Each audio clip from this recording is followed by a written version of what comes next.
झारखंड और मैं हूं आपके साथ लक्ष्मी। आइए बिहार की खबरों की ओर रुख करते हैं। देखिए, पटना में जेडीयू की राज्य कार्यकारिणी की बैठक हुई और बैठक में राजनीतिक प्रस्ताव पेश किया गया, जिसमें बिहार विधानसभा चुनाव नीतीश कुमार के नेतृत्व में लड़ने की बात कही गई।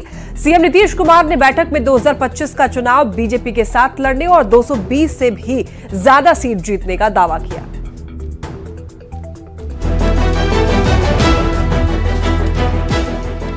5 अक्टूबर 2024 को बिहार की राजधानी पटना में जेडीयू की नई प्रदेश कार्यकारिणी की पहली बैठक हुई। बैठक में सीएम नीतीश कुमार के साथ साथ जेडीयू के सभी बड़े नेता मौजूद रहे। बैठक को संबोधित करते हुए सीएम नीतीश ने 2025 चुनाव का चक्रव्यूह रच डाला। सीएम नीतीश ने कहा है कि 2025 का चुनाव बीजेपी के साथ ही लड़ेंगे और 220 से 225 सीट जीतेंगे।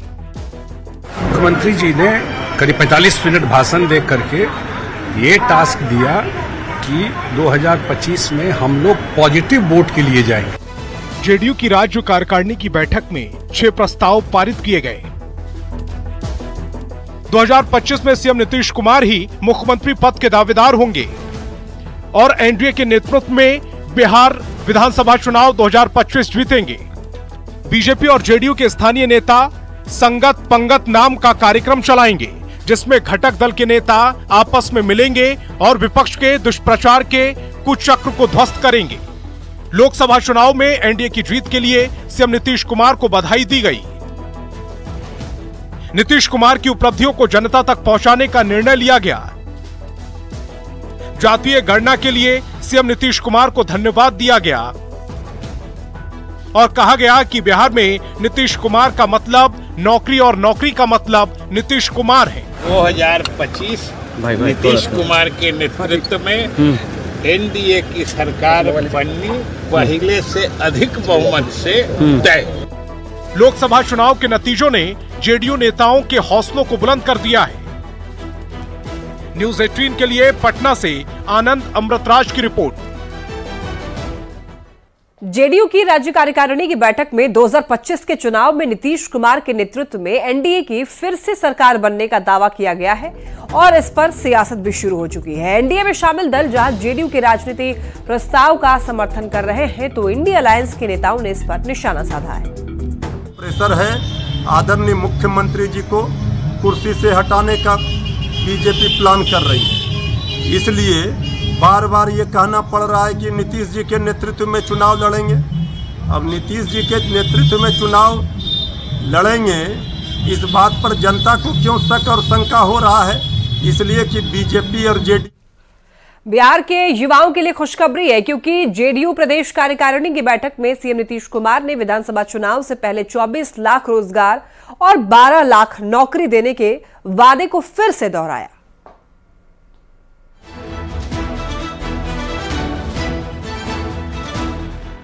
दो 2020 के विधानसभा चुनाव में तेजस्वी यादव ने 10 लाख नौकरी को चुनावी मुद्दा बनाया था। 2025 चुनाव से पहले नौकरी और रोजगार का नया टारगेट देकर सीएम नीतीश कुमार ने बढ़त बना ली है। जेडीयू के प्रदेश कार्यकारिणी की बैठक में सीएम नीतीश कुमार ने एक बार फिर दोहराया कि 2025 में होने वाले बिहार विधानसभा चुनाव से पहले सरकार 24 लाख रोजगार और 12 लाख लोगों को नौकरी देगी। सीएम ने कहा कि 7 लाख लोगों को पहले ही नौकरी दी जा चुकी है, बाकियों को चुनाव के पहले तक दे देंगे।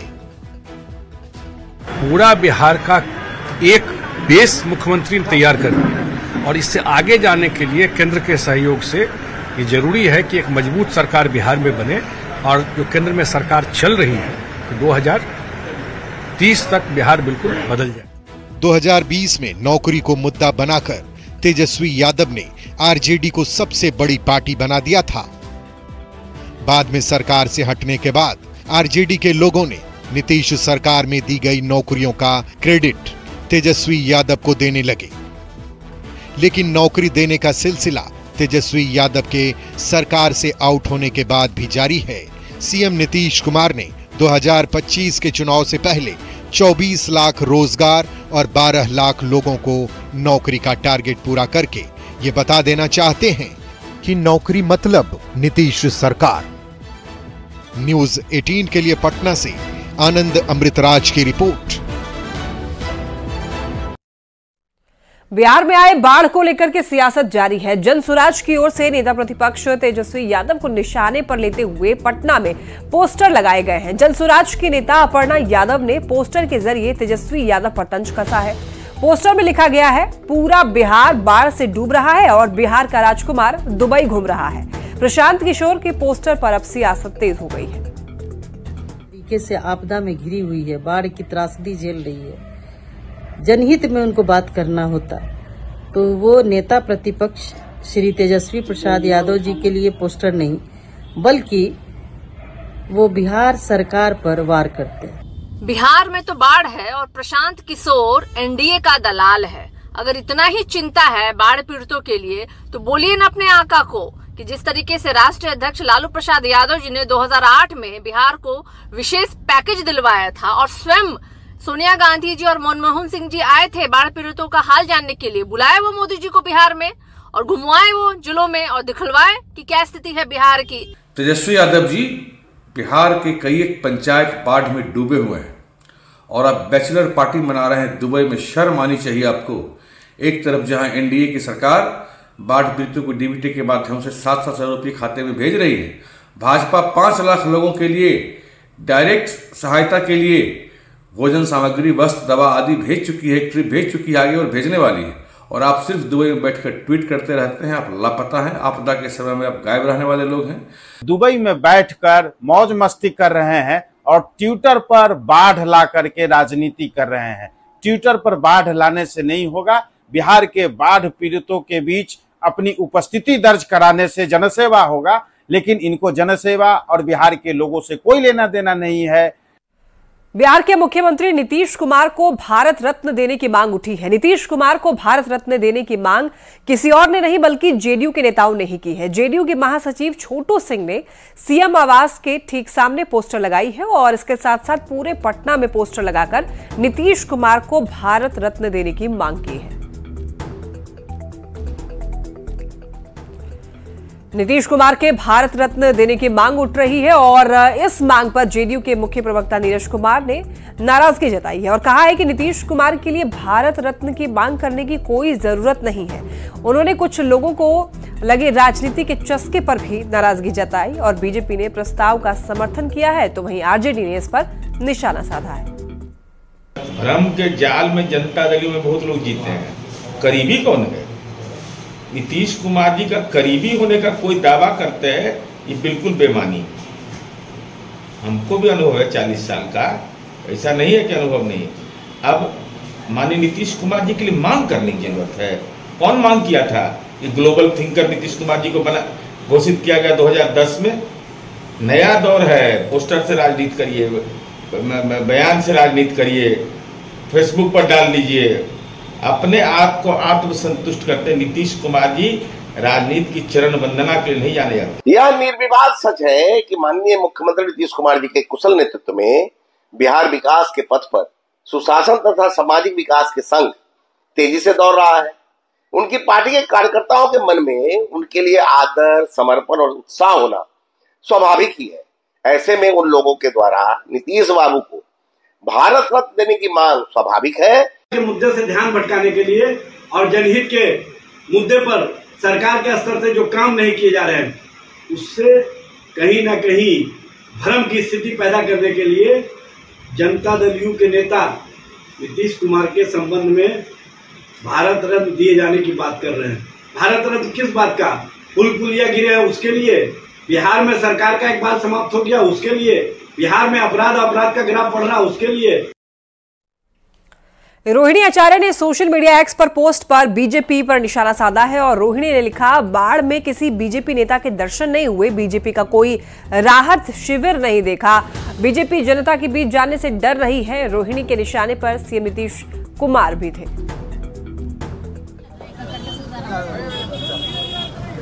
रोहिणी आचार्य ने ट्वीट करके जमकर भारतीय जनता पार्टी के नेताओं पर तंज कसा है। सोशल साइट एक्स पर रोहिणी आचार्य ने पोस्ट डाला, उसमें लिखा कि बाढ़ के समय में किसी भी बीजेपी के नेता को नहीं देखा कि बाढ़ के लोगों को उन्होंने मदद किया है। बीजेपी का कोई राहत शिविर नहीं देखा गया।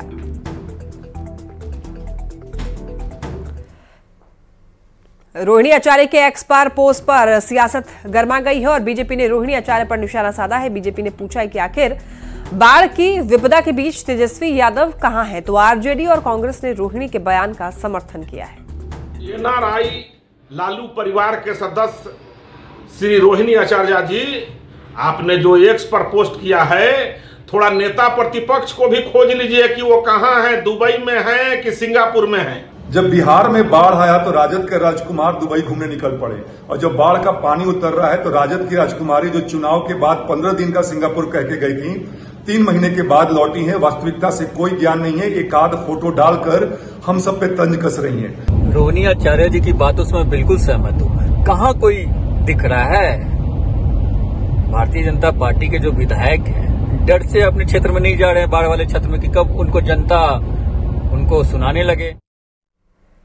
बिहार सरकार की ओर से 4 लाख से ज्यादा बाढ़ पीड़ितों के खाते में 7-7 हजार रुपए भेजे गए हैं। पूर्णिया सांसद पप्पू यादव ने आरोप लगाया है कि किसी भी पीड़ित के खाते में एक भी पैसा नहीं गया है। उन्होंने ये भी दावा किया है कि पूर्णिया में केवल पप्पू यादव का कम्युनिटी किचन चला रहा है। उन्होंने कंट्रोल रूम और निजी सचिव का नंबर भी जारी किया है और लोगों से आपदा की घड़ी में इस पर कॉल करके सुविधा पाने की अपील की।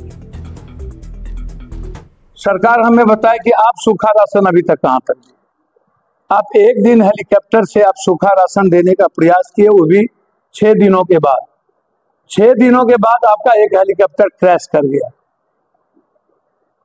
और फिर आपने सूखा राशन खाना गिराना बंद कर दिया।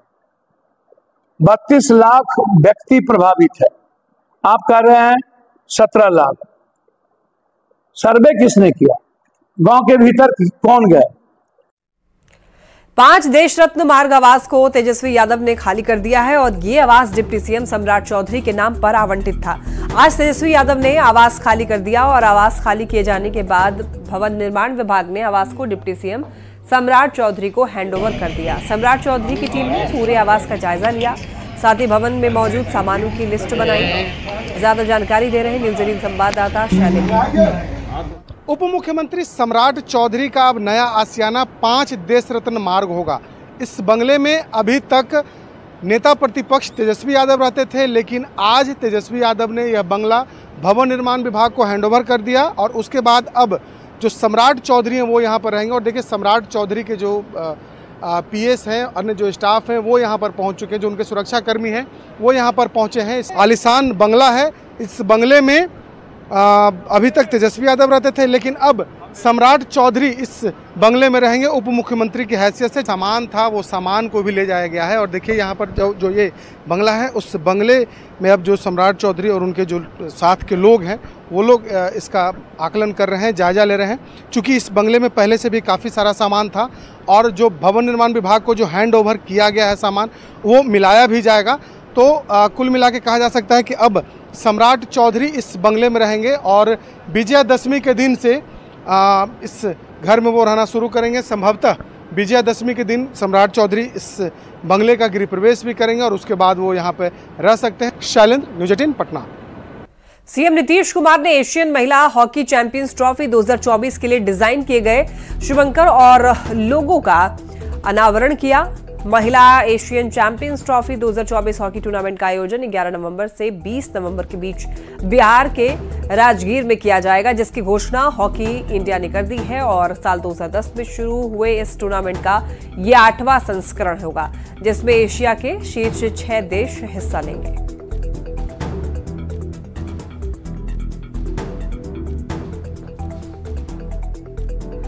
पटना से एक बड़ी खबर, बाढ़